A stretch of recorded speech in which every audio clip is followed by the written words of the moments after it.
Hello everyone, my name is Narendra Bhutani और आप सब देख रहे हैं पंजाब केसरी और नवोदय टाइम्स। अगर आप एक लड़की हो, आपने कभी कुछ किया ही नहीं, मगर फिर भी आप प्रेग्नेंट हो जाओ, या फिर आपकी कोई गर्लफ्रेंड, आप एक लड़का हो, आपकी कोई गर्लफ्रेंड है एंड वो है आपको कॉल करके कहती है आपने कभी कुछ किया ही नहीं है उसके साथ and she is telling you I am pregnant, तो क्या होगा? उप्स, अब क्या? सो डिज्नी प्लस हॉटस्टार आपके लिए यही सीरीज लेके आ रहा है, इसी नाम से लेके आ रहा है। So most welcome to the show Sonali ma'am, Shweta and Abhay. Thank you. It was such a lovely introduction into Yeah, very nice. Thank you. So basically क्या चल क्या रहा है ये सीरीज के अंदर? मतलब इतना मस्त तुम हो trailer जो आता है। समझ गए हो। Amazing concept. So how was your experience working with this particular concept and the topic? 3 bar shot लिया है क्योंकि इसमें अपराजी है और वो टेलीविजन की स्टार रह चुकी हैं, तो उनको तो आदत है ये बेस्ट डिस्क्रिप्शन है, बता। ट्रिब्यूट अपराजी को है वो। एंड व्हाट अ परफॉर्मेंस, क्योंकि वो हमारे फैमिली की हेड है और उनके हाथ से गुल्लक टूटता है, गिरता है, टूटता नहीं है, टूटता किसी और की वजह से है, लेकिन बड़ा मजा आया था स्क्रिप्ट पढ़ने के बाद। और धीरे धीरे एक एक बात अनफोल्ड होने लगी कि ये प्रोडक्शन हाउस है, ये स्क्रिप्ट है, ये डायरेक्टर्स हैं, और सबसे एंड में पता चला स्टारकास्ट क्या है। तो स्टारकास्ट पता चलने के बाद ऐसा लगा कि चलो थोड़ा मज़ा आ जाए लाइफ में, कर लेते हैं ये शो। बहुत अच्छा लगा क्योंकि हमारे जो सीन्स हैं, श्वेता, मैं और अपराजी, हमारे घर के जो सीन्स हैं या हमारे जहाँ भी हम तीनों साथ हैं, तो हम तीनों हमारी पर्सनालिटीज़ की वजह से, कैरेक्टर्स की वजह से बहुत अलग उसमें फ्लेवर लाते हैं। पाखी का कुछ कहना है, रूही की एक वरी है, सुभद्रा को लगता है कि ये दोनों क्या बोल रही है। तो ये कंफ्यूजन जो है, जो थ्रू आउट चलता है सारे एपिसोड्स, तो वो हमें बड़ा सुकून देता है, क्योंकि कंफ्यूजन है तो फिर मजा है ना। Anything you would like to add? जी, मुझे जब ये स्टोरी मैंने पढ़ा, जब बताया गया था, जब टेस्ट किया था, मुझे बहुत मज़ा आया क्योंकि it's a girl next door का कैरेक्टर है और it's a very empowering character, क्योंकि वो अपने तरीके से बोल्ड है, लेकिन it's not in your face bold जो या कोई ऐसा it's not underlining anything, you know, क्योंकि जो डिफरेंट जनरेशन्स, जैसे सोनाली मैम बता रही थी कि अपरा जी अपने जनरेशन के डूज एंड डोंट्स और ट्रेडिशनल वैल्यूज़ के साथ आ रही हैं। इन्होंने अपने जनरेशन में when she grew up, you know, in the 80s, you know, तो वो एक रिबेलियस म्यूज़िक, एक रिबेलियस मूव के साथ बड़ी हुई हैं, and that's her generation and her way of seeing life. She is Roohi अपने जनरेशन में, तो मुझे तीनों अलग अलग जनरेशन की जो परसेप्शन है, जब सिचुएशंस आते हैं, ऊप्स अब क्या, जो एक्सीडेंटल प्रेगनेंसी जो रूही के साथ हो जाता है, वो मुझे कॉन्सेप्ट बहुत अच्छा लगा, बिकॉज तीनों महिलाएं चॉइसेस ले रही हैं, बोल्डली चॉइसेस ले रही हैं, इंडिपेंडेंटली ले रही हैं, और वो बहुत ही एम्पावरिंग है।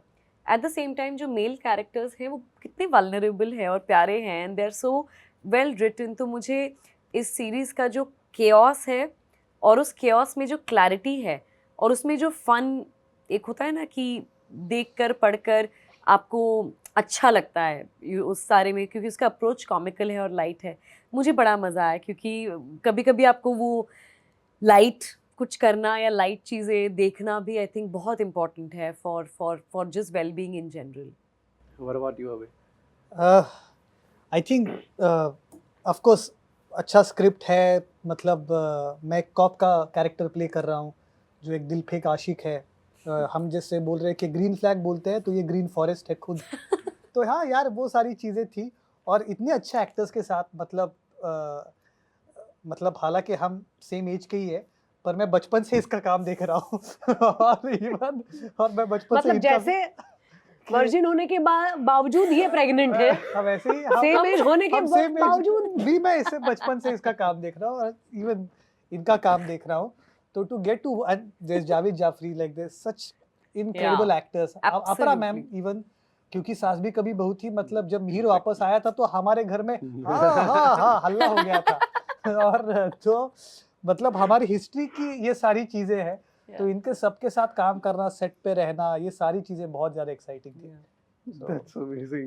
सोनाली मैम आपके पास आते हैं वापस, being the senior most.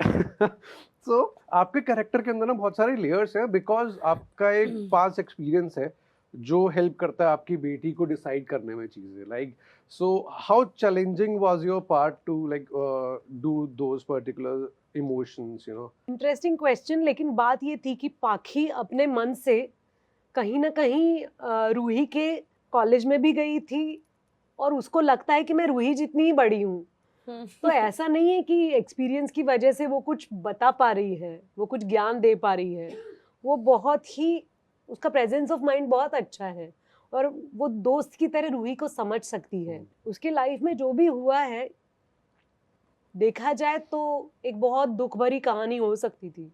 अगर हमारे मेकर्स डिसाइड करते तो 3-4 एपिसोड हम दिखा सकते थे कि हम कैसे लोअर मिडिल क्लास थे, कितने चैलेंजेस हमें फेस करने पड़े, ये बच्ची कैसे बड़ी हुई.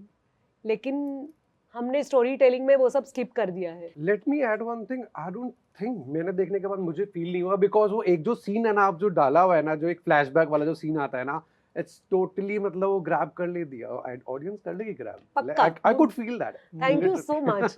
उसके इतना डेप्थ में जाने की जरूरत ही नहीं आई थी. बस यही And वो वाइब डायरेक्शन अगर में हमें मैं डायरेक्शन की बात करना चाहूंगा कि डायरेक्शन का वो बहुत बेस्ट पार्ट है कि वो उस स्क्रीन पे के अंदर नहीं गए रादर देन स्टोरी को आगे बढ़ाया. करेक्ट. हमारे डायरेक्टर्स का फेवरेट फ्रेज था कि ये सही लैंड होना चाहिए. तो वो लैंड हो रहा है, ये देख के हमें अच्छा लग रहा है. Exactly. Thank you. How was working with the duo directors? 2 directors थे, दोनों ने सीरीज बनाई और लोगों को पसंद आ रहा है. Very happy. कभी उसके अंदर ऐसा तो नहीं होता था मतलब कि नहीं उनका कंसेप्ट कुछ हो रहा है, उनका थॉट कुछ हो रहा है? नहीं वो दोनों साथ में नहीं डायरेक्ट कर रहे थे. हाँ. एक एपिसोड एक ने किया, एक हाँ. एपिसोड अच्छा किसी ऐसे और. ओह. They were not directing at the same time. मतलब एक रोल बोल रहा है, एक एक्शन बोल रहा है, ऐसा नहीं हो रहा था. तो वो अलग अलग थे, तो मतलब वो क्लियर था. Nice. That's amazing. That's amazing. Any behind the scenes you would like to share? जो सबसे फनी मतलब वो तो भूल ही नहीं पाओगे सीरीज के अंदर से जो एक नहीं, अरे memory वो आप लेके जा रहे एक सीन था जब जो आगे के एपिसोड में एक रेड मारने के लिए जाता है और हम रिहर्सल कर रहे थे और मेन टेक के वक्त मेरे पीछे 50 पुलिस आए यूनिफॉर्म में. मैंने बोला क्या बात है यार, मतलब मैं ये आदमी हूँ, क्योंकि मुझे कैमरा पे देख के अच्छा लग रहा था. क्या बात है, मेरे पीछे 50 पुलिस आ रहे हैं, तो मतलब वाह. Oh, I thought सच में आ गए थे सेट. नहीं. मेरा एक सीन है, मैं रोते रोते निकलती हूँ होटल से, तो काफ़ी सारे जूनियर आर्टिस्ट भी थे. तो किसी एक को मैंने पास बुलाया 2 टेक्स के बीच में. मैंने कहा मैं जब जा रही हूँ तो आप भी कुछ ऐसे हम इंटरेक्ट करते हैं. 2 टेक हो गए, कैमरा ये था, हैंडहेल्ड था, तो दोनों भी एनजी हुए. तो बाद में मैंने जाके बोला कि वो मैं बता रही हूँ उनको कि थोड़ा एक छोटा लुक एक्सचेंज करते हैं. वो रिएक्ट ही नहीं. बाद में पता चला वो उस होटल के ही कोई मैनेजर वगैरह थे जिनको मैं एक्टिंग करने के लिए बोल रही थी. ये प्रोडक्शन वाले नहीं सुधरेंगे. मतलब ये तो जहाँ बजट बच जाए ना वहाँ बचा रहे. दैट इज लाइक उनका काम ही यही होता है देखो प्रोडक्शन वालों का ना. What about you? Behind the scenes तो मुझे I too love talking to my co actors और मुझे हर किसी के साथ I think I created a very special independent bond with Abhay. I think we spoke so much and even we continue to speak. So I think सबके साथ एक बहुत ही इंडिपेंडेंट बॉन्ड क्रिएट हुआ. And I must compliment, I am forgetting the names, but जो production designers हैं ना, जो आर्ट डायरेक्टर्स हैं and the camera team, they were phenomenal. And specially the PDs, I think उन्होंने जो हमारा घर बनाया था, करेक्ट, या तो जहाँ भी हम शूट कर रहे थे, जो भी सीक्वेंसेस, बहुत अच्छा काम था. They were really doing a wonderful job. तो मुझे वो कैसे काम कर रहे हो देखने में बड़ा मज़ा आ रहा था. एंड सारे एक्टर्स के साथ बैठ के बात करना और कुछ ना कुछ सीखना, just to watch them perform was so enriching. It's very true. एक फिल्म या सीरीज को बनाने के लिए ना बहुत सारे लोग लगते हैं. हमें यहाँ पे भी डेकोरेशन दिख रही है ना. यस, या क्रेडिट्स यहाँ पे बैठे हैं बहुत सारे. उन पे जाता है, प्रोडक्शन टीम पे जाता है. अच्छा, सेक्स एजुकेशन को लेकर आपका क्या थिंकिंग है? लाइक जो पहले के ज़माने में लाइक एक शर्म होती थी, माँ बाप बात ही नहीं करते थे बच्चों से. मुझे याद है 9-10 क्लास के अंदर वो चैप्टर ही थोड़ा सा वो कर दिया जाता था. ठीक है, तो अभी क्या चेंज आया आपके हिसाब से? मैं आपसे स्टार्ट करूँगा. तो वहाँ से लेकर अब तक जो क्या चेंज आया आपको लगता है? मुझे अच्छा लगता है कि जो जिस अप्रोच से आज हम सेक्स एजुकेशन को देख रहे हैं, या जिस प्रकार से आज हम बात कर पा रहे हैं. एक ज़माना होता था जहाँ पे ये बोलना भी मुमकिन नहीं था. ऐसे लगता था कि हम कोई भयानक चीज़ कर रहे हैं, किसी टॉपिक को लेके हम बात क्यों कर रहे हैं. इस पे बात क्या करनी होती है, we should not talk about these things, ऐसा होता था अप्रोच। लेकिन ये अप्रोच चेंज हो गया है आजकल। मुझे लगता है इस अवेयरनेस से अगर हमारी कम्युनिटी में वायलेंस जो महिलाओं को लेके अत्याचार होते हैं वो अगर कम हो जाए इस डिस्कशन से तो बहुत अच्छा रहेगा। उसका फलित मुझे लगता है अगर वो बनेगा तो बहुत अच्छी बात है, क्योंकि अगर एजुकेशन नहीं है तो किसी भी बच्चे को मर्द जो बच्चा होता है उसे हमेशा ऐसे लगेगा कि मेरे मन में पाप है, मुझे कुछ अच्छा लग रहा है। तो पाप नहीं, उसे बताना चाहिए किसी ना किसी ने कि बेटा physically you are changing, your hormones are changing, there are clinical changes.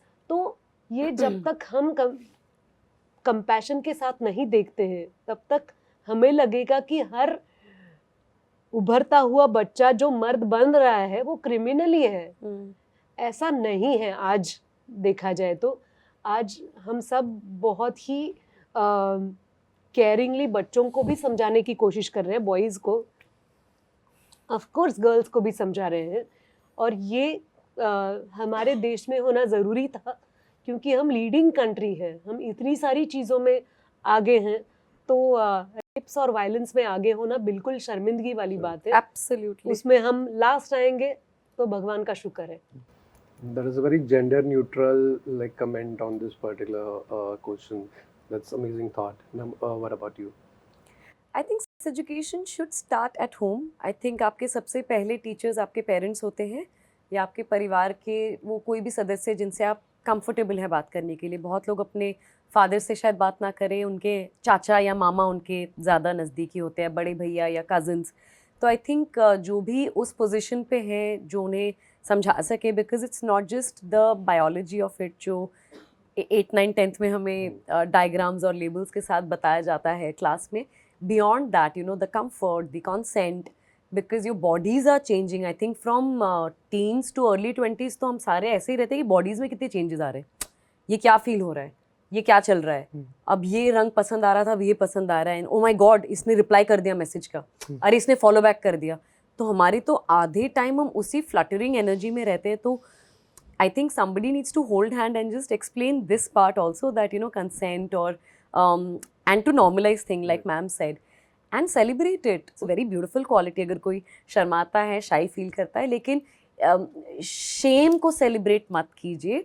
Desire और pleasure को भी आप at least equally देखना शुरू कर दीजिए, because it was so progressive so many years ago. तो अब in this age I don't understand वो regrets अगर हो गया तो it's not right. What about you? What do you think about education? I think sex education is not just about the act of sex. It's also conversation about gender, the idea of masculinity, या फिर ये अभी जिस तरह से इसमें topic है कि मतलब आर्टिफिशियल इंसेमिनेशन की हम बात कर रहे हैं, तो इट डजेंट मीन कि अगर if somebody can get pregnant और नॉट गेट प्रेग्नेंट उसके हिसाब से नहीं कुछ डिसाइड होता कि आप औरत हो कि नहीं, आप मर्द हो कि नहीं। अभी औरत मर्द के अलावा बहुत काफ़ी सारे स्पेक्ट्रम्स खुल चुके हैं जो शायद कुछ सालों पहले हमारे एजुकेशन में नहीं थे। अभी उनके बारे में भी बात करना बहुत ज़रूरी है।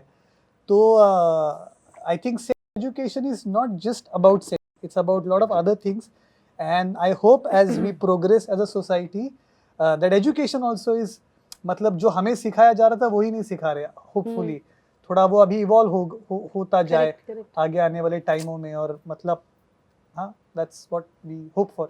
We are talking about gender. तो आपकी सीरीज के अंदर ना एक छोटा सा सीन आता है जिसके अंदर ना वो डिस्कस करते हैं कि मैरिज के बाद जो एलिमनी मिलती है, अगर डाइवोर्स होता है तो अगर बच्चा हो जाता है तो उसके बाद और ज़्यादा 10 times मिलती है, right?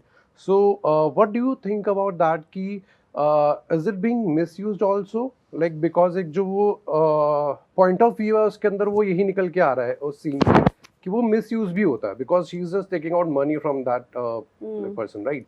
So what's your say on that? Are the like laws which were meant for the protection of the women are being misused nowadays? At times, yes. I know a helpline in America which a friend of mine runs that is especially for Indian boys who are facing separations and the way they are exploited, their families are exploited. The alimony amount or the property that has been claimed for the separation is unbelievable. And boys are facing a lot of mental issues because of that. They are depressed, they are emotionally broken down. तो उनके लिए helpline है ये. That's amazing.